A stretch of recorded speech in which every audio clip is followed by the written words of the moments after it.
What up, everybody? Welcome to Music Blueprint. Today, we are gonna be analyzing a song that I specifically wrote that I released called Hometown.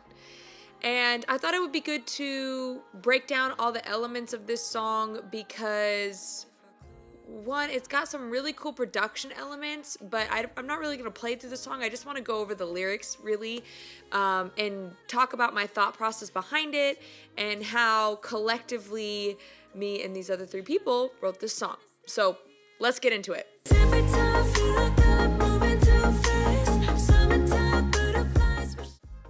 The first verse says, 9 to 5 ain't working, clocking in and out's a burden.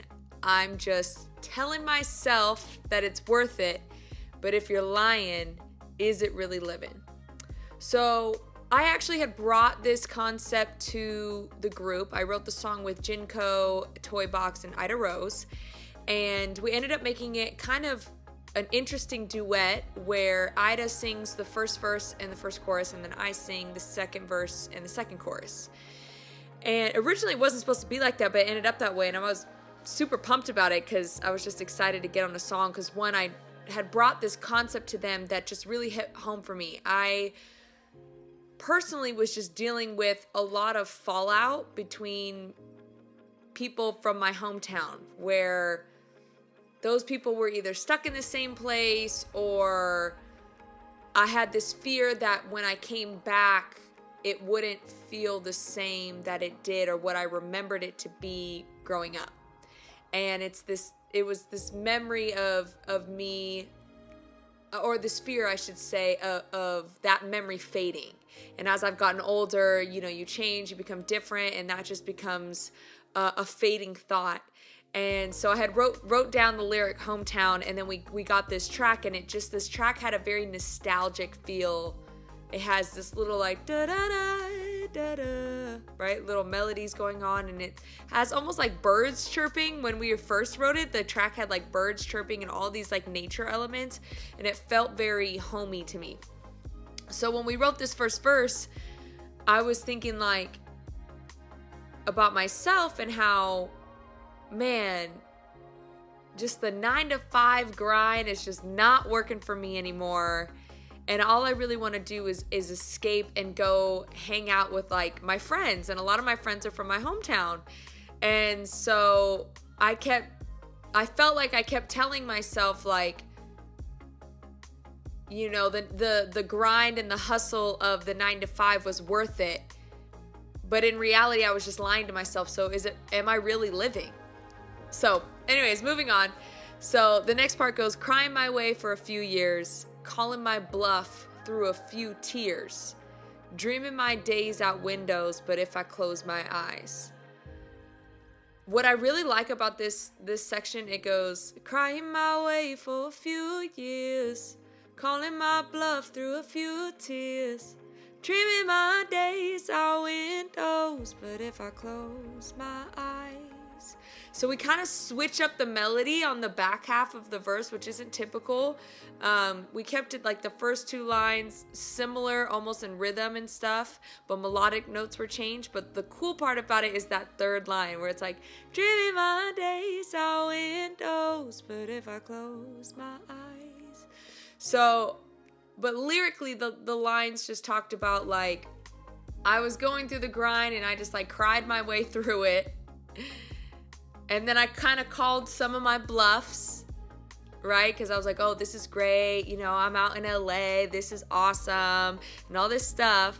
But in reality, I really wasn't happy. I wasn't happy with what I was doing. So I was just trying to call my bluff out. And I was just really dreaming about something bigger and something better. And something that just, I don't know, made me feel like I was home. At the time, I didn't feel like I was home. So then the almost like if you close your eyes, I know this is so, like, I'm talking so artisty right now, like very feely and very whatever, but this is literally what music is about. So if you close your eyes and you hear these lyrics, you're like, I can hear their voice calling out my name, and I only want to be there. Never too much noise in my perfect place. I'd do anything to stay there.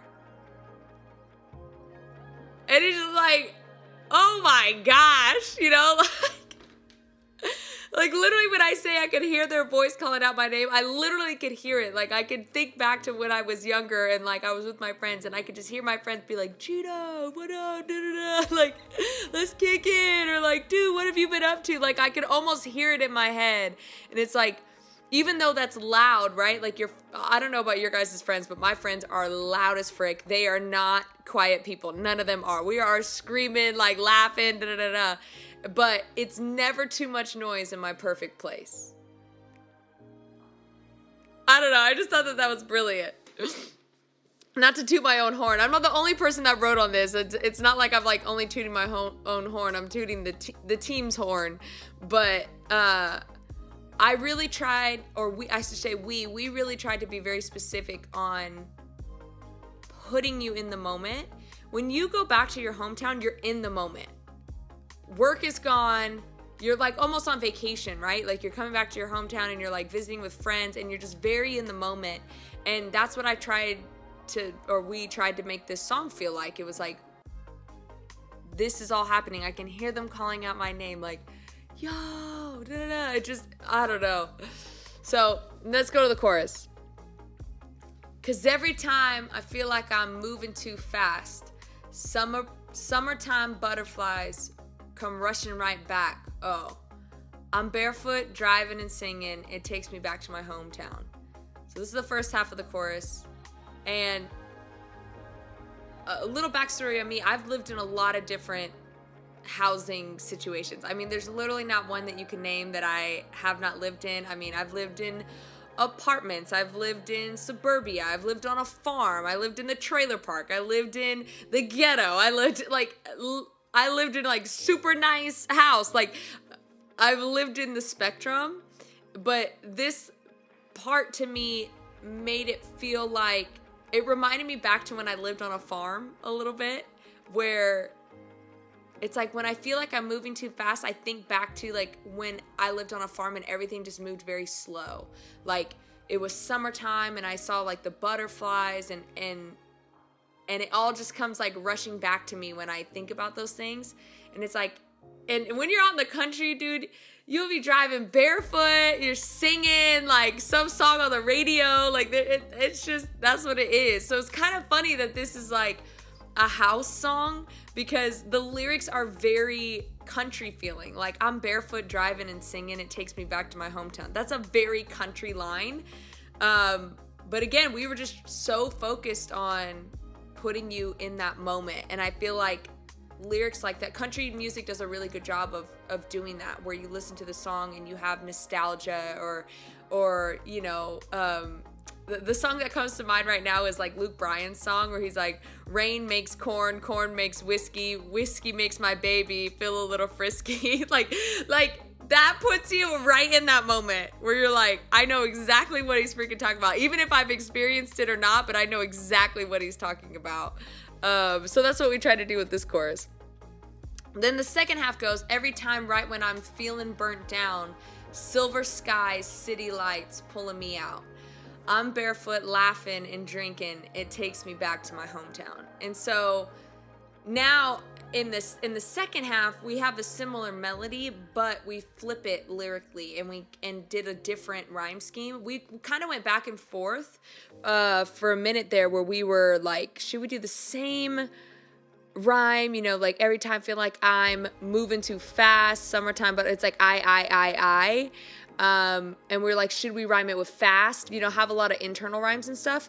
But when we sang it, it just sounded too rhymey. So we kept the every time right when but we'd said feeling burnt down, silver skies, city lights pulling me out. So we switched it up a little bit there because it was just getting a little bit too monotonous in the rhyme scheme. It was just like I, like it was just too much. So I mean, that's all personal preference. If you're a songwriter and you're like, how do I know? That's really just personal preference. Like, I think if I'm remembering right, when we wrote it, I was totally cool with the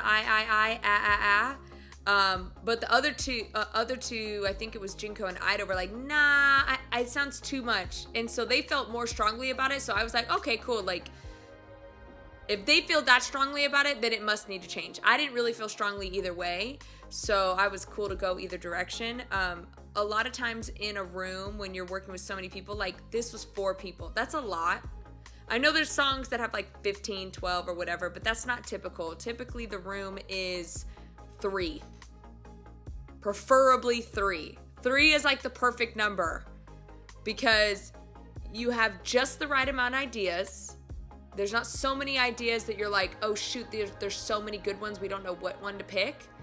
And then there's also an odd number to where 2 can outvote 1 kind of thing. So for instance, in this case, we really had to be careful on, or at least I was very aware of who felt really strongly about certain things and who didn't. So because we didn't have that odd number ratio to be like, oh, 2 people are like, no, I think it needs to be this. And then the one person that's the odd person out is like, okay, well, if it's 2 to 1, like, then I'll just go with that. It kind of balances out that way. It just makes things run smoothly. But when you have an even number, sometimes it's like 2 against 2. And then you're like, well, what do we do?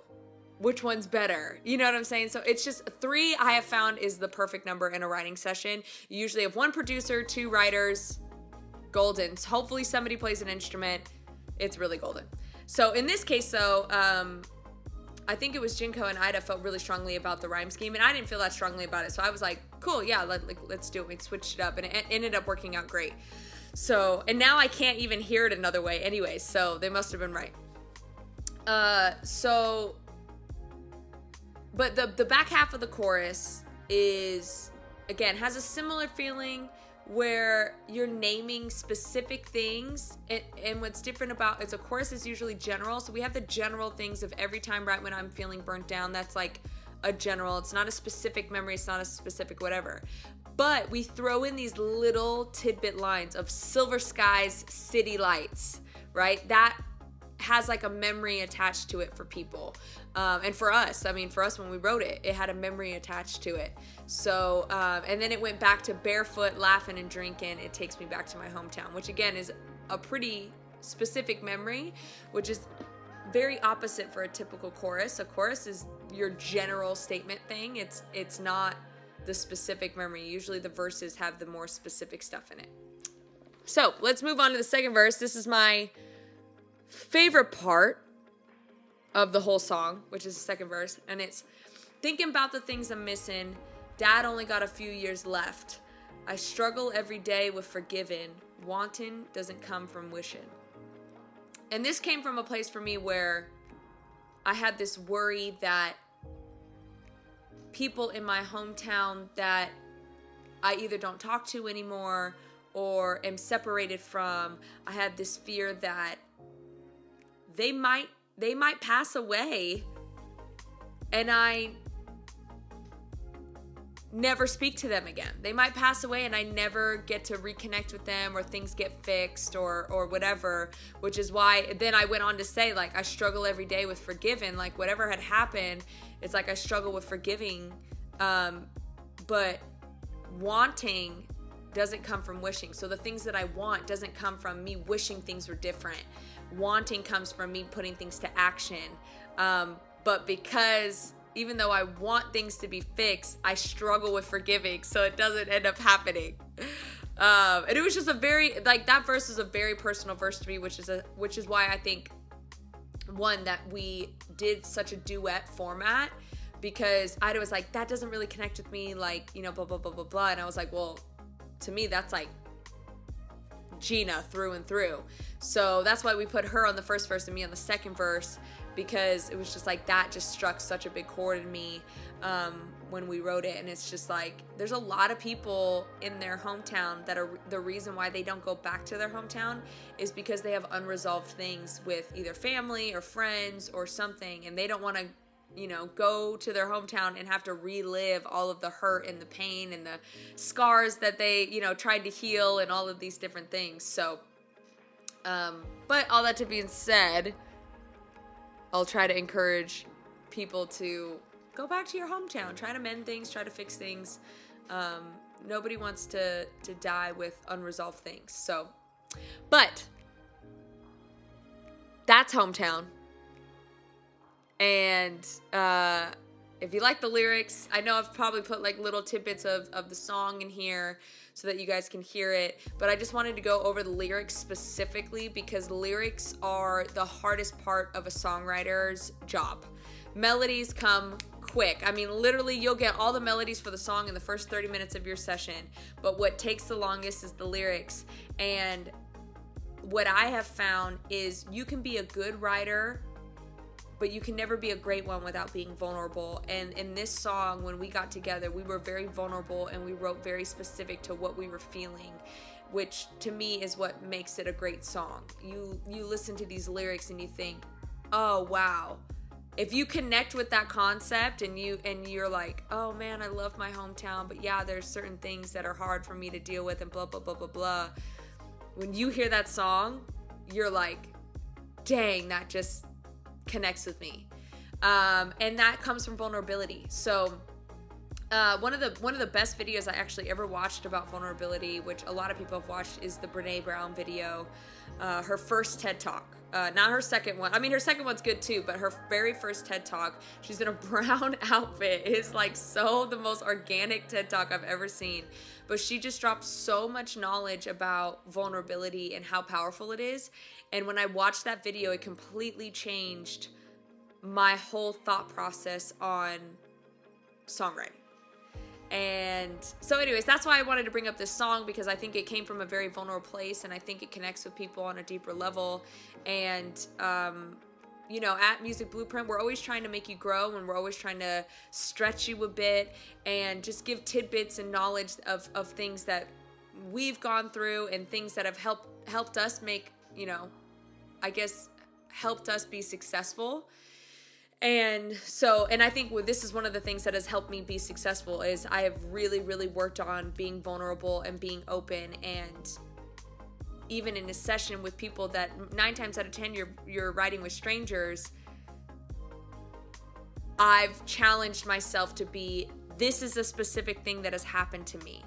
This is what I'm dealing with. I'm dealing with fear. I'm dealing with anxiety. I'm dealing with stress. I'm dealing with, you know, X, Y, and Z, and going down the list. And every time I go into a session, I try to be very open with what's going on in my life, or even as a songwriter, what's going on in that person's life, and trying to figure out how do I pull the emotions out of that person so that they feel comfortable with me and that we can write a song that comes from a very vulnerable place. So that's what I'll encourage you guys with this week, is try to be vulnerable, try to be open in your sessions, and try to write a song that just comes from a very personal place to you.